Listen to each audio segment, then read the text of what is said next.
Je savais que Dakumuda n'aimait plus ses propres chansons quand il était encore Dakumuda Newman. Natchenze Mwana, Linda, Linda, Linda dans la voiture. Dakumuda se fâche dans la voiture. C'est important ce que je vais dire pour montrer un peu l'autre facette à Makamuna. Alors, Nzembo Zobeta, Linda, Linda, Dakumuda se fâche, il me dit, tu arrêtes la chanson ou tu me fais descendre. Alors moi, c'était vraiment pour l'embêter. Hein. J'étais au volant, c'était vraiment pour l'embêter. Alors, j'ai dit à Dakumuda, j'ai dit, alors c'est là qu'il a commencé à m'expliquer, tu ne sais pas les sacrifices que j'ai faits, Linda ici c'est une sirène, tout ça, tout ça, tout ça. Et il était vraiment dans tous ces états, mais moi je voulais l'embêter. Alors j'ai dû couper la chanson, puisque Dakumuda me disait tout le temps que tu chantes bien. Il m'a toujours embêté, il me dit, un jour, il faut tout ça à nos clips, tout ça à nos clips. Oui, bien, moi j'ai rigolé. Alors j'ai commencé à chanter cette chanson, je me rappelle. Nayebi yozali nkolo elike ya basantu nyonso motema epona seyo yokolo ya bomoi na ngai oyesalaka ngai pasi na motema na nga nekulu. Ça doit être une chanson de Mike Alamboy. Umemaki yesu mwana nzambe. Alors moi je me dis bon, nakangi nzembo ya mokili. Mais je l'ai encore vu un peu plus fâché. C'est d'ailleurs pour ça que je raconte cette anecdote. Et je lui pose la question, j'ai dit, mais qu'est-ce qui se passe? Il me dit, ce garçon, ça c'est Dakumuda qui dit, Mike Alambai, il me dit, ce garçon, je l'ai laissé là d'où je viens. J'ai dit, ah, il me dit, Pero, je te dis, ce garçon, Mike, je l'ai laissé d'où je viens. C'est là qu'il va me raconter une histoire. Il me dit, écoute, Omoni biso tunde tozalakawa na ba monde d'un soit mystique. Grand maître na biso et amuta mon fleuri. Il voulait pas citer quand il parlait de Kofi Olomide, il citait pas son nom. Bato Bofrikanta. Je vous raconte une anecdote pour lui rendre hommage. C'est vraiment pas pour faire mal, mais c'est ma manière à moi de lui rendre hommage. Alors il me dit Mukolo Nzembo garçon oyo Mike. Natiki na monde ngana uti. J'ai dit, attends, Dakumuda, moi je suis fan de Mike Alambai. Pour moi, j'ai chanté la chanson de Dieu pour faire plaisir à Dakumuda. Alors il va me dire, au moins biso tunde tozalaka awa na monde na biso mystique. Vieux na mon fleuri à l'équipe biso tout na ba niveau. Ngai na giso na ina sala makambu, na ginara mon fleuri to préparer ba concert, sur album elinge bima, vieux na ndoko tsanga balabo. Il me dit, le vieux m'a appelé pas plus tard que la semaine passée. Ça sort de la bouche de Dakumuda. J'en parle vraiment pour moi, je voudrais faire ce témoignage-là. Il dit, vieux, on a mon frère Bengaïnga pour se moquer de moi. Ah, yo tiki makambu, yo tiki makambu. Okokeno okokeno na ngambo wana moya ka to préparer ma soloti. Ngana bse na bino, ngana za muto solo. Et puis il me dit, pour se moquer de moi, il me dit, jana peso mutu moro. Il dit, Pero, il me passe le téléphone, je dis, allô? Oui, la personne répond oui, allô. Il me dit, c'est qui? Alors, Dakumuda me dit que c'était Mike Alambai. Il avait un album ou un concert. Il est allé préparer ça selon Dakumuda dans les laboratoires là-bas chez Kofi Olomide. Moi, je vous raconte une anecdote pour rendre hommage à Dakumuda qui était un ami à un moment donné. Alors, il me dit, Pero, le gars, il me passe le téléphone, c'est Mike Alambai qui prend le téléphone. Allô, allô, non, frère Mike. Alors, moi je sais, ça c'est Dakumuda qui me dit, moi je sais. Alors je dis à Mike, ah ok c'est bon, naïb c'est zong c'est là moutoir. A zong c'est lui moutoir mon frère, téléphone moutoir mon frère comme ça ngalo bio moni. Yoko daye kakaboy. Oko daye kakaboy. Tala Mike Aza va te préparer ne soke loko na soke lone. Alors c'est comme ça que lorsque moi j'ai commencé à chanter la chanson de Mike Alambai, ça l'a énervé et il m'a dit, trouve autre chose. Je savais que Dakumuda n'aimait plus ses propres chansons quand il était encore Dakumuda Newman. Natchenze Mwana, Linda, Linda, Linda dans la voiture. Dakumuda se fâche dans la voiture. C'est important ce que je vais dire pour montrer un peu l'autre facette à Makamuna. Alors, Nzembo Zobeta, Linda, Linda, Dakumuda. Coucou, coucou, salut, salut, salut, salut, salut. Vraiment, tozo zwaka kama ba information, ba données pe belé. Je pense que Rosunga pe ka biso parce que ngana lubaka soki na moni loko eza intéressant na yaka kotia na ngango awa ezaka po ede biso ede bandeko na biso ba papa ba maman bayaya pe baleki tokosala nani confiance na mokili oyo tokopesa nani vraiment confiance ndenge ezalaka nasala confiance na mutu tel na pasteur na chantre de l'éternel songolo pakala parce que biloko oyo eza kolembisa mitema c'est vrai bato mosusu bayaka aokabi te donc wakendaka église mpona nzambe oke mpona pasteur te c'est vrai soki totali na logique nzambe toomona boye te eza pasteur oyo tozomona liboso na biso des fois ça décourage tant tozoba témoignage à modèle oyo nani ayebi cri ya linda mabina ya Castro te na Kinshasa Dakumuda Newman yende mukolo la vignora esthétique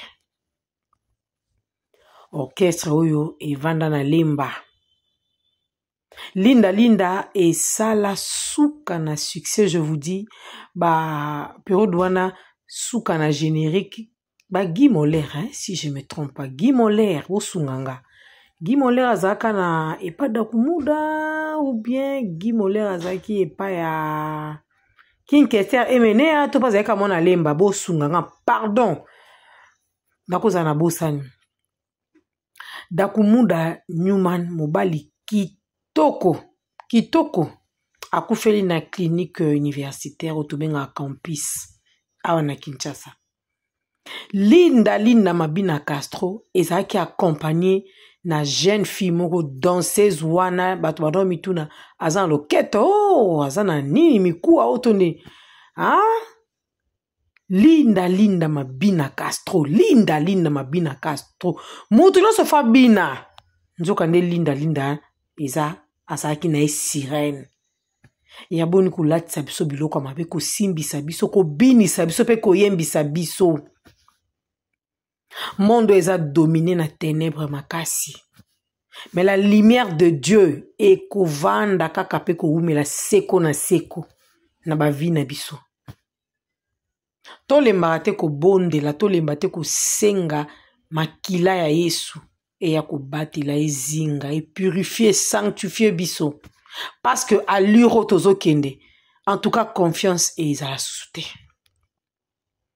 soki bozolanda bien bo comprendre que ba pasteur rebelé ba chantre rebelé nzamba sa bamba bango na se o no so ba sa to benga nka matalana mais soko landeli pe na logique elote na debi ya mutu nyonso tango ayaka d'une manière naturelle mais soka bandi kokota ake maison ake boye ekomelaka e grave ekomelaka e mabe ba chantre baza mingi comment se fait-il batanga kaka frère Mike talandi bokoma déstabiliser na ba plan ebele na vanja pona osimba yango te malobani bimi na mnona ngate bimi pande kona biso pero luwa journaliste azaki na Digital Congo akenda osa makambo na ye azaka mingi na makambo politique mais quand il s'est permis ça témoignage donc ça veut dire que ayebi et Dakumuda ayebi ça pe à son âme a livrer et penza ba secret ba vérité à kafu comment se fait-il muto se permettre ba bengo démon Lucifer grand maître pardon grand maître alors que il y a un grand maître, le vainqueur de Golgotha. Obundi molongi moko boye. Oya leki batu nyonso, Jésus-Christ de Nazareth. Yende photo benga e grand maître. Ozo mona de batu beli bazana kati ya perdiction.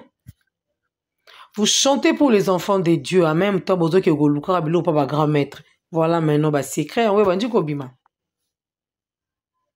Totambo na kobanga nzambe. To senga purification, to senga sanctification.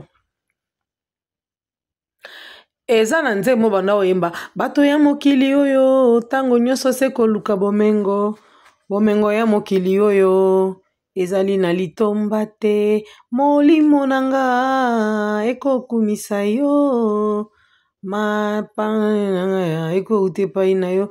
Nyonso tolukaka ezalaka kaka koluka bomengo, mais eza na litomba te. Et koluka bomengo eza na baforme nyonso.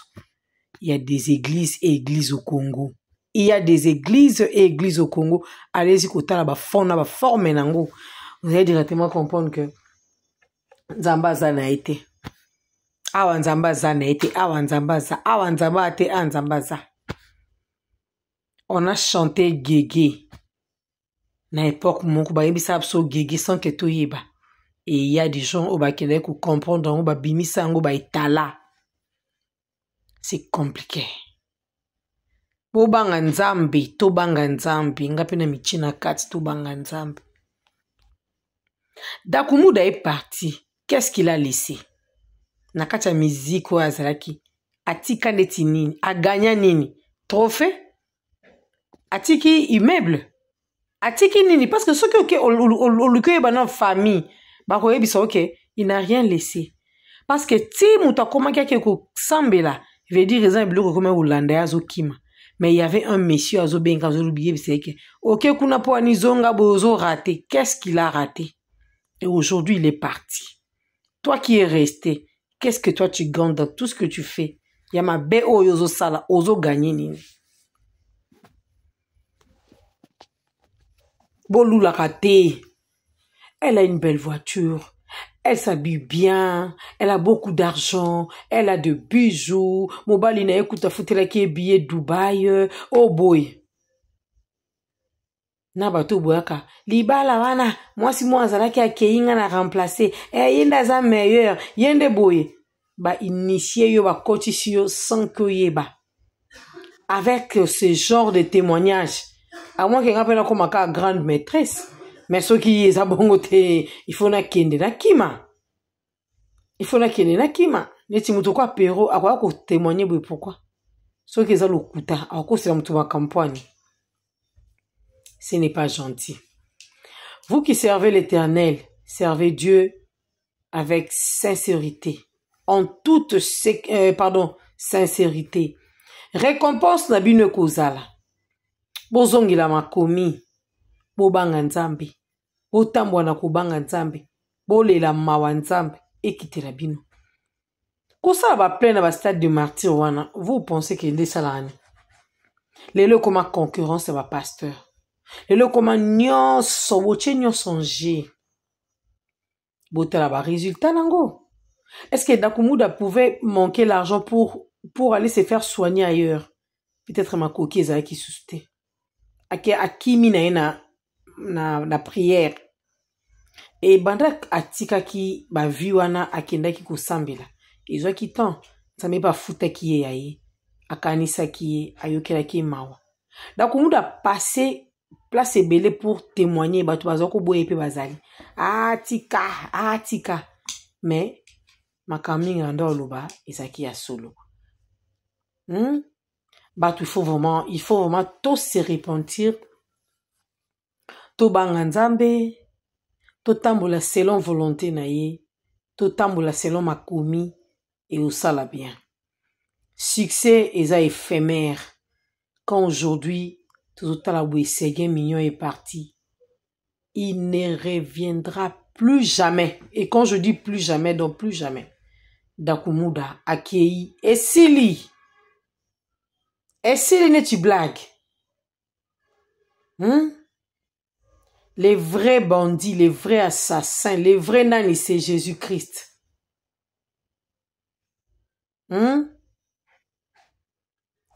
Les véritables assassins, ils ont rendu Jésus. Bissotin. Moutoumou asolo bananga mama Sandrine. Nakamo abato ba tchaka ba garde corps, ba tchaka ba nani ba soldat na ba porta bandaku na ba portail na bango. Mais ce qui garde avant de libanda soldat za libanda patron kuna na chambre na mbetu kui akufi. Oh. Assurance et la vie éternelle, c'est Jésus-Christ. Et ça soldaté, mokengelité, Nzambe na protégeaka. kokamwa penza mutu oza dans les seigneurs ozobondela ozosambela ozoyemba mpona bana nzambe bazoya bazokwea onction mais yo moko nzokokende kozwa biloko mpa bagrand maître. On ne sert pas 2 maîtres à la fois. Il faut être chaud ou bien être froid. Sinon, l'Éternel va te vomir. Il est riche en bonté, lent à la colère, compatissant et miséricordieux. Tant nzamba silikaka izakama be. De omona bato bandu ko kende lokwa nini. De omona bato ba mona ba supérieur abaninga mususu. Nzamba etalo devant nini morobo. Okufi na circonstance moi soni. Ba vérité ba secret nzamba exposé yo. Totika komizwa, to pesa nzambe lokumu. C'est vrai to yebi ke makama ebele po simba e bomba mina kati ba puissance ebele.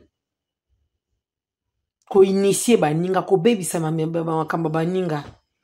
Bozo longola batu confiance batu baluza ba plein wana ezanzo kandi ya boue to ndimela te atamda sali plein est normal. Batu ba ndima ngo lisusu te pourquoi parce que ba sacrifice eza ebele bele. Ba makambo eza ebele. Oye batami na se ya liloba ya nzambe. Dakumuda boya nzembo wa frère Mike Kalambai. Yo kasko ba raison ya kuboya. Pe place akenda ki ba bombi ete balobi ya za awa place outa ki yenda za. Ça veut dire quoi? Ça veut dire quoi? Bon mengo mokili o succès mokili ezan litomba te. Ezan litomba te. Yango ozomona ba divorce ba sala nzambe, ozomona ba makambo ebele, donc mingi baza stable te.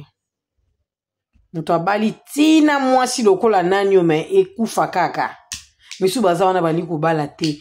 Ministère ese tondi ekoki me muto ko kaka kobala te pourquoi parce que makambo eleki ebele ya mabe. Ezopekisa parce que soit mekika bo makambo no so ebeba. Il y a un Dieu qui vous voit. Il va vous frapper un jour. Et Izalamabe. Merci beaucoup. Abonnez-vous massivement chez Sandrine TV officielle, votre chaîne YouTube. Likez, partagez, commentez nos vidéos. N'hésitez pas surtout de faire abonner vos proches. Voilà, il y a des émissions politiques, sportives que nous mettons à votre disposition. Toute actualité, Zawana Tokuya Ponakolobela Kango. La culture ne peut jamais manquer. Abonnez-vous, abonnez-vous, abonnez-vous chez Sandrine TV officielle. Abonnez-vous, abonnez-vous massivement. Ensemble, nous allons travailler.